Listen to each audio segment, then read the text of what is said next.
I've been getting more and more into unboxing videos lately, and I have this image in my head of making this little unboxing character, a little box walking across the screen like a little animated character, just ripping stuff out of his own head, and it's kind of cute, awkward song behind it, like unboxing, unboxing. Use that for my opening clip for unboxing type videos, but I don't know, what do you think about that? And can any of you create that for me? Anyway, today we've got a box to get into.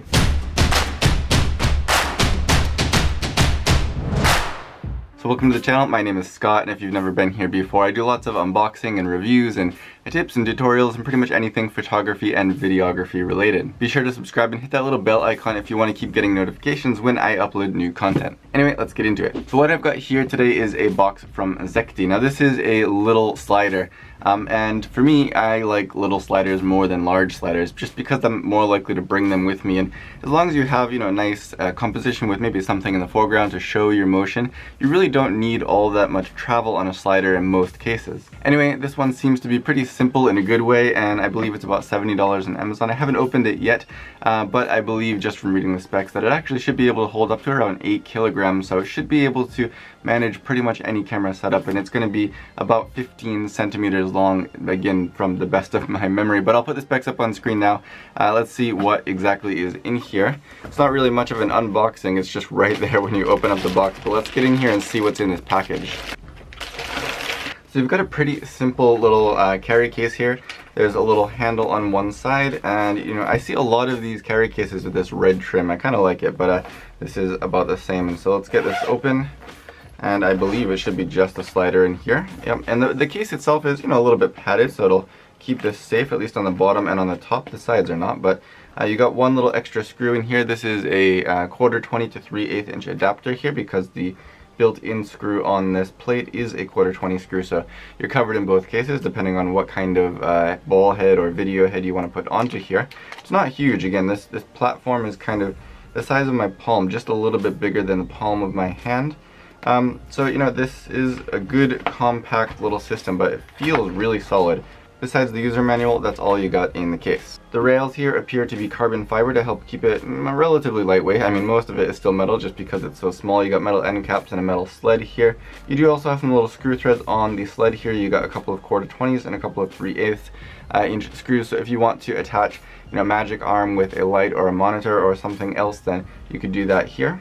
Of course, the space around the center section here is not all that large though, so you're not going to want to use this big, huge video head with this, or if you do, just be aware that's probably going to cover up those screw threads. You do also get a bubble level on here, and it's right out towards the edge, so unless you're using a really huge video head on here, you should still be able to see that clearly even with the head mounted on top, which is nice. On this side you have a locking screw, and it's just friction based, so you can go ahead and lock that down when you're getting things set up, and it seems to be pretty solid in there. On the bottom you have a very simple little cheese plate here with just one 3/8 inch screw and one quarter 20 screw to mount this on top of a tripod or a light stand or something like that if you want to use it that way.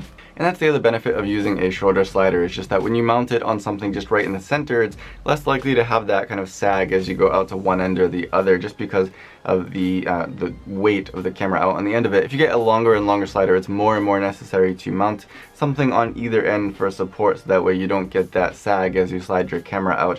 And for me, I'm just not usually the type of person to bring around 2 stands or 2 tripods plus a bigger slider plus all my other stuff. So something like this is just a lot more usable on a day-to-day basis, while a longer slider might be more useful on something that's a lot more careful and planned and I have time to set everything up. Anyway, you do also get a couple of screw threads on the end here if you want to mount this kind of standing up, so you can slide something vertically, which is pretty cool. And you can see that they actually have an extra 3/8 inch screw stored in this hole right here, so if you lose one or something while you're out, you can use this one here, and you could also do the same with a quarter 20 screw if you wanted to. On a lot of sliders you get these kind of fold out legs at the end, and in this case these are permanently pointed down, which is fine. It doesn't really hurt anything at all. And you can of course extend them to get this level on uneven ground, so you just unscrew them and you can hold on to the little rubber tip and then screw back that red part to make sure that it's nice and secure against the base there, so that way you don't have anything wobbling or shaking around. So you get a decent amount of adjustment there. I'd say probably about an inch or so of adjustment in terms of what you can do with these legs to get things at level. Otherwise, there's really not much to say. I mean, it feels like it's well made from what I can see. It slides pretty smoothly. So the only last thing to do is to get my camera on here and go ahead and test it out, and I'll show you a couple of sample clips at the end of this video just so you can see kind of some idea of what you could do with this. It's not motorized, it's not huge, but it is going to be something that I probably will bring with me on a lot of shoots just because it's so compact and so simple. There's not really much that can go wrong. It also comes in only about $70, and this is a pretty good price point for something like this. I think with carbon fiber rods, it has a pretty good weight capacity, and it works, from what I can see, very, very well.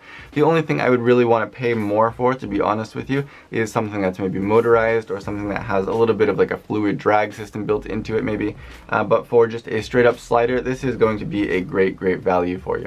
Anyway, I'll show you real quick how to get your camera mounted on here just in case you want to see that. But if you have any questions or comments, let me know down below and I will do my best to get back to you.